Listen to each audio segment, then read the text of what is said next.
Hello and welcome to the Buy, Sell, Hold Spotlight presented by Sports Car Market Magazine. I'm Darren Roberge. Before we begin, please take a moment to like this video and subscribe to our channel.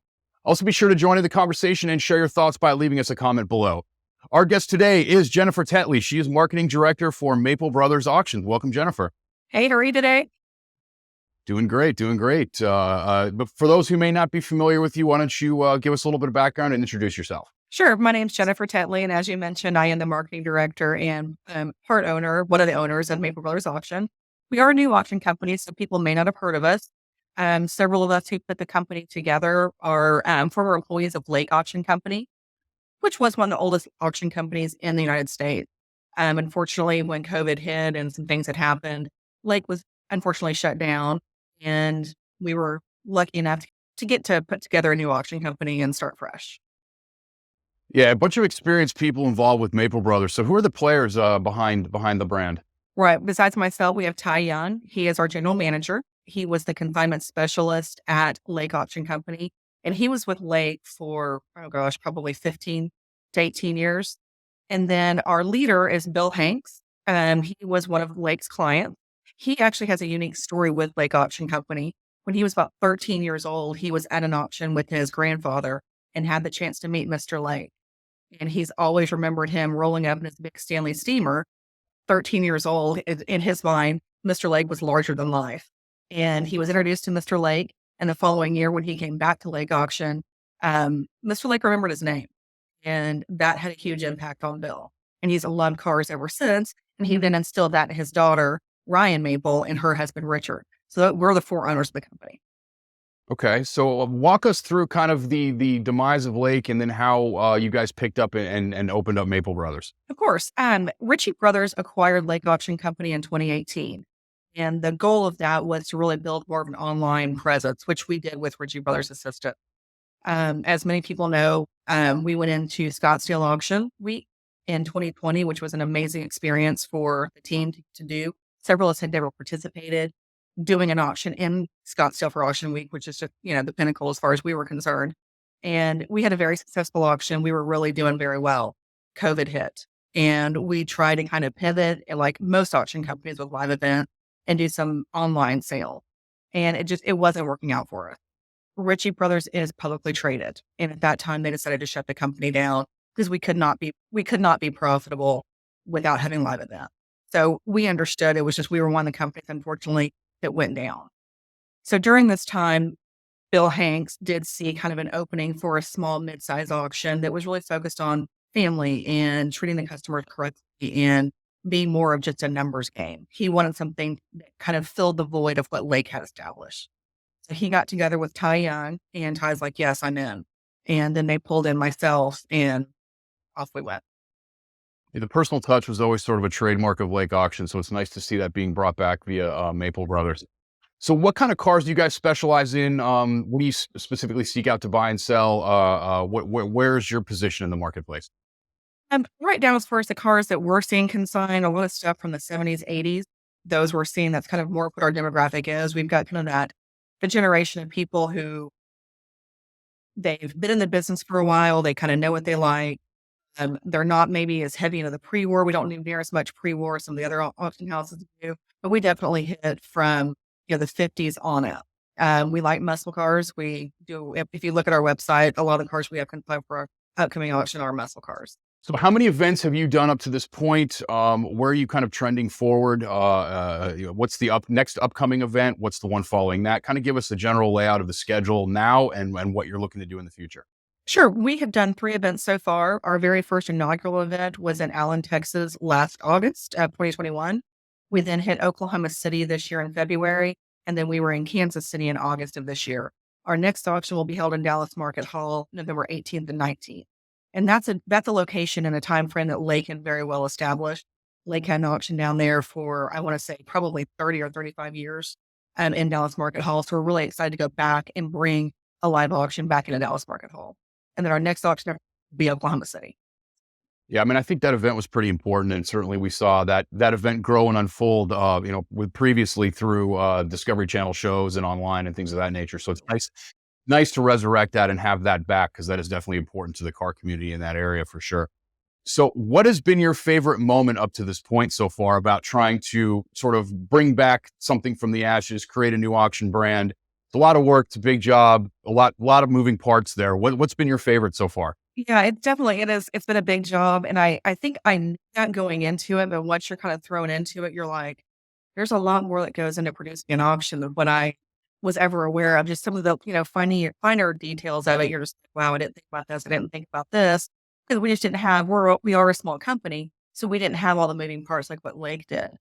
So it was fun to learn more about every aspect of the auction compared to what I thought that I knew.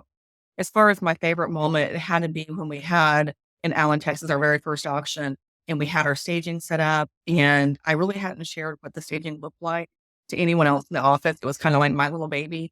And to have them walk out and see the backdrop and see the entire auction set up, they were all just amazed. So getting to create that and watch everyone's reaction to it was awesome.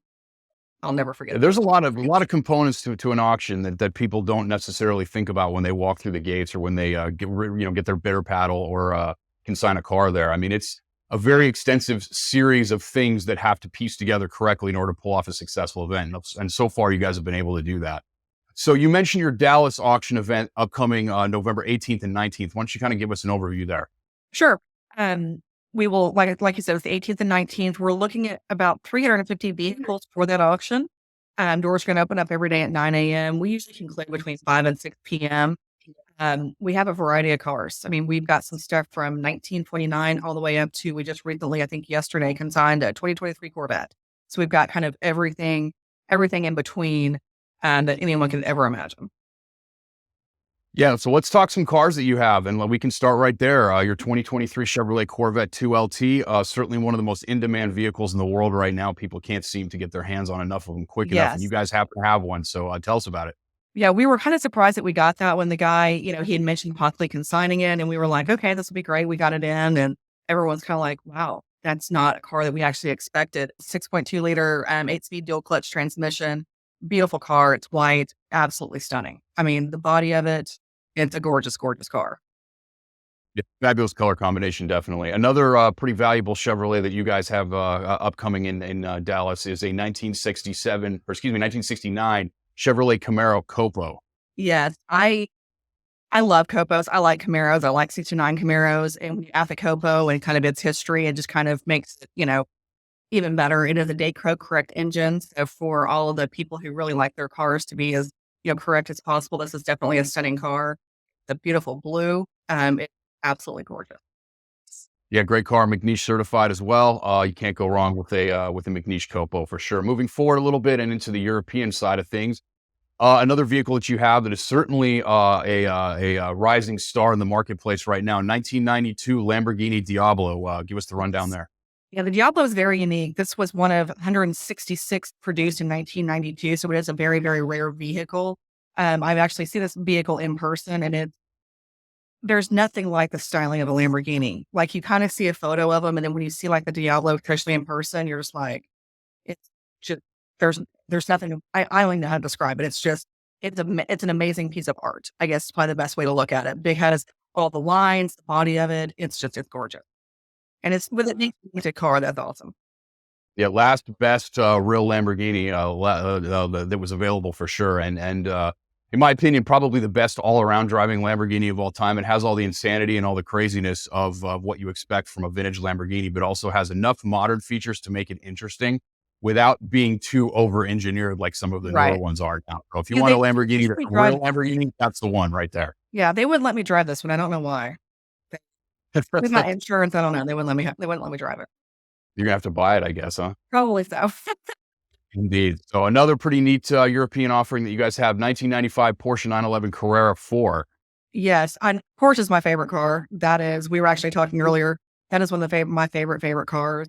I think Porsches are always going to be a very unique vehicle in the marketplace. I remember growing up, Porsche was always the car I wanted. I don't know what it was, but it seems to be a car that never loses popularity.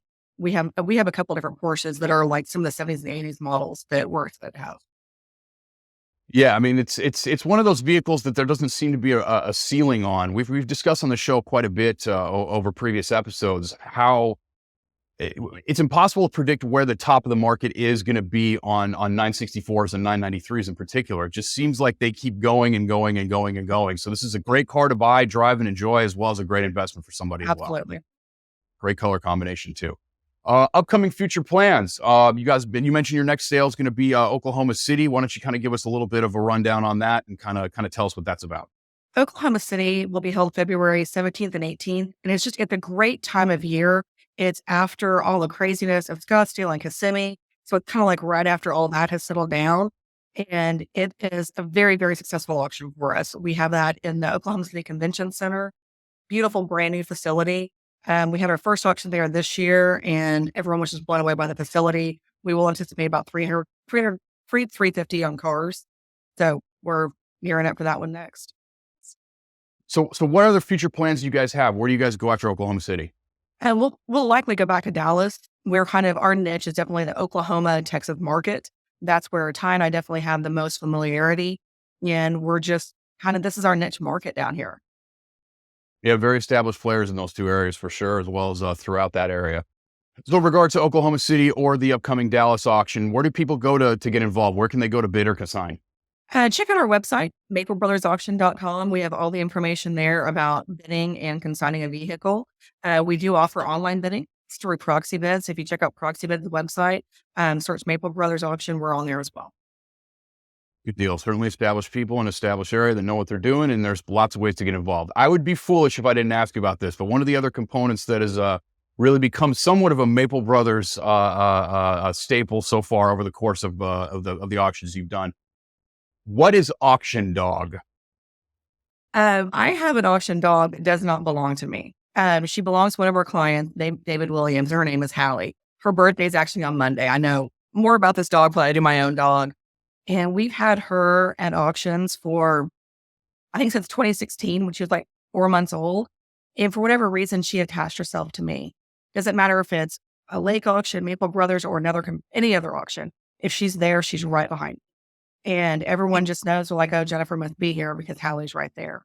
And she follows me wherever I go. We actually have a dog pass that any dog that comes to our auction, they're handed a dog pass, put on their collars. And I love this dog. I wish she likes me probably more than my own dog does. She listens to me more than my own dog does. But there's just some connection that I have with her. And people just expect to see her. I mean, it blows my mind. Like, I know it, but then when I'm talking to people, they're like, oh, you're the one that the dog follows. Yeah, that's me. I'm the one that the dog follows around. We're very, very family friendly. Maple Brothers it was named for the 3 grandsons, Miles, Maxie, and Elliot. So that's what we are, very family friendly. So bring your dogs, bring your kids. That's what we're all about. Good stuff.